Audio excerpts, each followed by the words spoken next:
Welcome. So my name's Kim Olson. I'm a retired colonel from the United States Air Force. I was in the first generation of female pilots, so I know what it's like to break ground, to open doors, to take doors off the hinges. And today I want to be the shoulders for that next generation to stand on, because someone did the hard work for me in order that I could fly jets, command troops, go to war, make sure women could go to combat, come home, and be well, and contribute back into our great society. That's my upbringing. That's what I did for almost a quarter of a century. And then it wasn't enough when I retired and came back to Texas, because I married a blue-eyed Texas man with a twang, and he brought me back here because my parents were also teachers, like John, that they taught military kids overseas. So I was a child of the world. I was raised completely overseas, and I didn't come back to the United States until I went to college. And when you live overseas, and you're the minority overseas, and you don't speak the language of overseas, it teaches you something about inclusion. It teaches you something about how the rest of the world views America. And that's a lesson, and that's something that's happening in our country right now. I want to be the country that people go to great lengths to want to live in. I want to be the country that has a system that brings in people and gives them a chance at the American dream. That's the country I want to be, and I'm not sure she's that right now. We are slipping away from that great shining city on the hill. And I think it is up to us Democrats, and up to those who have lost the party that is doing this to this country, to come together and put this country back on her right path. That's my upbringing. And after I came back to Texas, I put a uniform back on and I served in the Texas State Guard, all volunteer. Every month we'd go down, and my job was to make sure if there were natural or man-made disasters that we had Texans that could go there. Remember Harvey? Remember Katrina? Remember the fires? That's what we did. And we didn't care what party they were in, who they worshipped, who they loved, how much money they made. When something happened, Texans were willing to put on a uniform and go and help them. That's who Texas is. And I think DC needs a reminder of what Texans are about. So that's what I did when I retired. Not only did I do that, because service is in my core. I served on a school board, and matter of fact, I was on a school board when you were on there, and worked hard about education. Why? Because I had teachers as parents, and trust me, you have public ed. And here's what I would say about our public ed system, having been educated overseas. I would put up our public ed system against anyone's in the world, and here's why. Because we educate everybody. Everybody gets a shot. They get into a school and they get an education, full stop. You go overseas, you pay for it. You go overseas, you get tested out at 6th grade. You go overseas at 9th grade, you don't have a chance at college. You go overseas, your parents better have connections to get you into schools. We have an incredible education system in our country, and I'm tired of it getting bashed. Do we need more influx of money into it? Absolutely. That's about closing that gap in our property taxes and making industries pay their fair share. That's about Amazons and the big corporations paying their fair tax shares. And I'll tell you why. And this is what really bothers me about our opponent is this. He sits on the Ways Committee. He was part of the people that wrote the tax cut. But here's the deal. You know why Amazon makes the profits it does? Because my son is sitting deployed overseas right now, making sure the Straits of Hormuz are being cleared so they can get oil tankers in there. Your Navy does that. Who pays for the Navy? We do. It's a softball. You do. You want a bullet train? You want to move your cargo out of DFW, the largest exporting airport in this country, 4th largest in the world? We move more exports out of DFW than any other airport in our country. $264 million gets exported out of our airport. You want that bullet train? Who's going to build that? Who's going to pay for it? Come on, y'all. We are. Federal tax-paying dollars. We put that in the coffers. $1 trillion was lost. $1 trillion didn't go in to the Federal Reserve because those guys got tax breaks. I want them to pay their fair share. Don't you? All right. Because why? Because we enable them to do business in this great country. We provide banking systems and auditors and stock markets and roads and health care. We all pay for that. And we educate the workers that they then hire in. You want great workers to come into your companies? Get in the game with us in educating these kids. And I'm 100% agreement that we need, Voget got a bad rap someday. But you know what? Y'all like air conditioning? Do you? Yeah. We live in Texas, for God's sake. Yeah, you do. Somebody has to work on your AC. You like plumbing? Yeah. Yes, we do. Outhouses are kind of out the door, aren't they? Someone has to clear our pipes. So all those skill sets in which you can make a livable wage on, should train up, we should do certificate stacking, we should run kids through junior colleges and allow them to come back and make a living wage in this great country. There is no excuse not to be able to do that. But we need businesses to come in and help us do that. So not only did I serve my state, then I sat on a school board and I worked at Dallas ISD as their head HR. The second largest school district in the state, 12th largest in our country. We had over 500 square miles, 155,000 children, 22,000 employees. It was a big deal and $1 billion budget. So I know Dallas. I know what the airport is. My son is deployed right now, but he works over at the old Carswell. I took my flight training out of Carswell. My daughter works at Southwest Airlines. My niece works for Amazon. I beat them up, but she works for Amazon as head HR or an Argo. But our district, y'all, it isn't about what I bring to the table, it's about what you all brought to the table. And let me just give you this. In 2018, we finally put Texas on the political map. We used to be the flyover state, y'all. Nobody ever came here to visit us, right? They'd go to Houston for 5 minutes and then they'd leave. How many presidential candidates have we had to come to North Texas already? 9. Why? Because we are going to be the epicenter for 2020. And you made that happen. Last cycle, when I ran for Ag Commissioner for the great state of Texas, I got 3.84 million votes. The most votes any Democratic woman had ever gotten in the history of Texas. I didn't get that. You guys did that for us. All across this state. Why? You walked blocks. You registered voters. You took them to the polls. You did this. We showed the nation that Texas, for the first time in 3 decades, can be a player on the national stage. Let me tell you something. This district will turn. I came within 1 point of beating my opponent in this district. And as you know, Beto beat it by 3.5. Trump took it in 16 by 6 points, and we swung it almost 8 points. We're just getting started here in Texas, right, y'all? We are. We are. And now the national stage, for the first time, is looking at us. And if you don't think so, let me give it to you in a monetary sense. Last cycle, we sent $200 million out of this state to candidates all across our country. Texans did that. They didn't invest in people running here. They sent it around. Why? Because Texas is too big, too expensive, and y'all never win. Well, how'd that house look this time? How'd Colin Allred look? How'd Lizzie Fletcher look?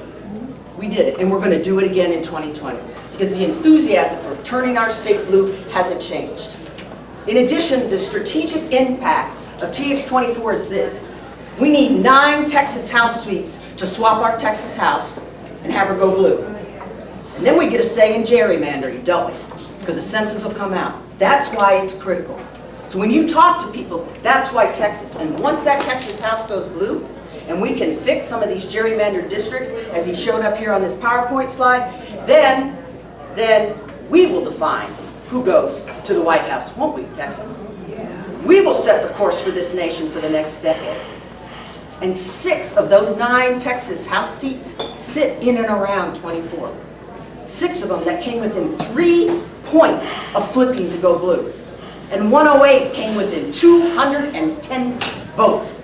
When people say to me, your vote doesn't count, oh yes it does. So see, this is why 24 is going to be the epicenter for what's going to happen. Now you ask me why I'm running. I run for 3 reasons. It's this. I got a son deployed. to the same zone that I supported when I was in the military. Endless wars cost us endlessly. It is time to pull troops back out of that. It is trying to use money for other things like education and roads and health care. It is time for us as a nation not to be the war makers, but to be the peacemakers. That's what great nations do. That's what great leaders do, is we make peace. We're the brokers of peace. We're not the saber rattlers. It matters what happens in Iran. Yes, it does. But what matters more is what we do as a leader in this country. And we sure as heck better hang on to the House, and it would be incredible if we could take the Senate. And when people say to me, well, which presidential do you want? I say this. What I see are 20 some odd patriots who have stood up and said, I want to lead this country another way. When you look at 24, you go, oh my God, look at everybody in the primary. I see 6, or however many there are now, 7 patriots who've stepped up and said, I want to lead my district because I believe in it too. And I am no different. I run to get my son out of there. I run because I have a grandson. I want my grandson, like John said, to breathe clean air, to drink water he's not afraid of, to eat food that's not going to kill him later on in life. I want him to be able to go to kindergarten or pre-K and not have to wear a flak vest because we don't have the moral courage to do the right thing about protecting our children in our schools. And I run because I have a daughter who has every right in the world to control her own body. And when you take that from a woman, you take away her freedom. And I will be damned, in my 28 years of wearing a uniform, I will stand by and watch all that we've worked for over the years, women with gray hair and chemically altered gray hair, away from them. It is about freedom. That's what that is about. So I run to uphold all that people have done behind me. And I run in order to give these shoulders to those that are going to take it over. And this district is doable. It is doable. But here is the catch. It is the reality of politics, whether we like it or not. Do you think for a New York minute, the Republicans, who Marchant has $1.7 million sitting in his bank account, who takes corporate dollars to the tune of almost $1 million, is going to sit by and give this district up? Is going to give up the epicenter of 2020 to us? No, they're not. It will cost us $20 a vote to win this district. That's what it's going to cost. That's what it costs better. Your win number, our win number, is about 150,000. Do the math. Do the math. And whether we like money in politics or not, it is the reality. So this is about someone who can raise money so you can get them out on the street and walk blocks and pay canvassers and do what it needs to be done to get people to the polls. This district right here, this section of our district, this northeast Tarrant County where I live in Colleyville. Let me just address that carpetbagger thing that somebody throws out every now and again. Let me just give you a hint on this one. All military people are carpetbaggers. I moved 18 times in 25 years. I moved 21 times in my short lifespan of about 25 years. The point is, when we land down, we put roots in, we work hard in our communities, and I am no different. I spent 2 years in Dallas and 3 years in Tarrant County. I know this town, and I know what it needs to take to win it and turn it blue. So we can do this, but we can only do it together. Thank you. We can only do this together. And what they will do is they will try to divide and conquer. Any military commander will tell you that. That's easy. And so the strength of the Democratic Party is this. We're a coalition. We've always been a coalition. We don't fall in line under 4 pillars of whatever they say. We've always been a coalition. And people will come to us. And people want reasonable leaders to send to DC. So I offer that to you, that this district is on the national focus for 2020. And I believe, to my core, that we are up for the challenge. And no longer will Texas, or even North Texas, be a flyover state. Will she? No, she won't. Because of you. It's all in our hands. And I loved what Indivisible said when we were all upset about the Mueller report. What was the quote she said? Heather said on TV. The red shoes, right? Yeah. Dorothy, the power was always within you. It has always been within us. We just gotta get out the vote and get it done. I'm Kim Olson. I'm gonna be your congresswoman, TX-24.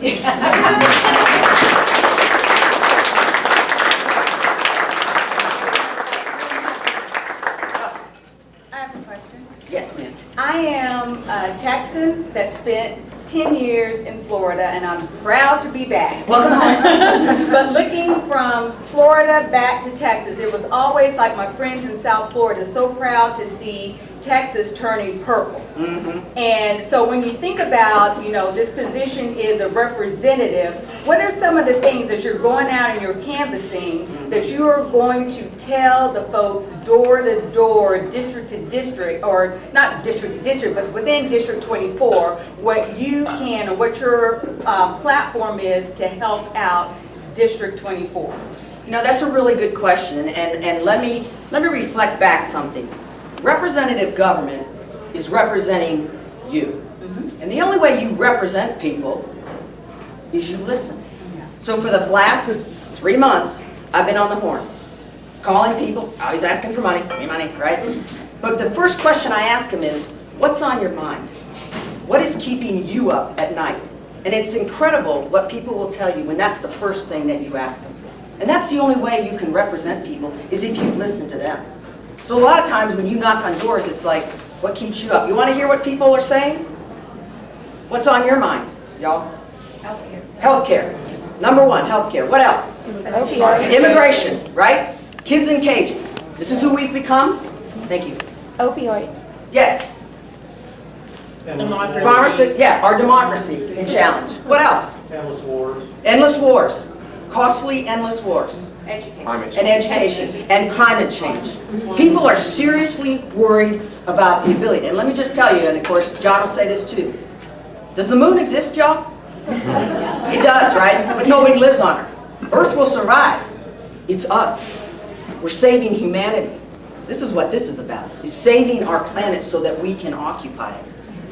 I mean, and they're right. They say it's a decade away. So a lot of times when you first start canvassing, you ask what's on your mind. And it's amazing what people will tell you. And they are very forthright about it. And the rhetoric, this us and them rhetoric, I think is very disturbing. The one thing I heard this week, everybody that I called is like, and they're men, I am so depressed. We don't need to tell people how bad it is. They know.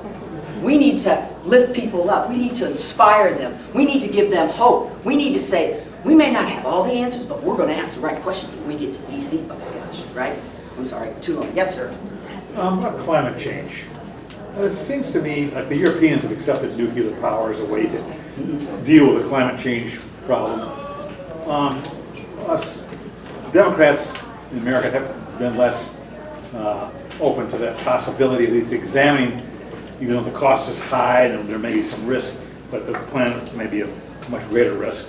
At what point do we start to examine questions that we otherwise have shut our eyes to as to ways to deal with this climate change on a global? Well, and I think you can, and that's a great question, and I think John answered it well. You can back into it with the Green Deal. It has some incredible, strategic thoughts it wants to do, right? But maybe it's like, okay, first of all, Texas is the #1 producer of wind energy. You know that? Yeah. But we just got taxed for cell tower or cellular cell panels. Can I close the question? And so maybe we can leap in technology. How come we haven't done the shot to the moon when it comes to energy? How come we haven't done that? Because people aren't willing to have the conversation or invest in it, are they? But maybe if you get reasonable leaders in office who can advocate for that. Well, the same thing is true of the conservative side. Is they're for life, but at the same time they have congressmen who support the tobacco and nicotine industry, which is providing vaping equipment oriented toward kids and providing them assault rifles. I mean, the same problem exists there's a cultural collective unconsciousness. And how do we cross that barrier, voter by voter, door by door, Yeah. so that collectively void? Because you break the paradigm that you can buy a politician. That's how we do that. All right, well, Thank you. Thank you very much.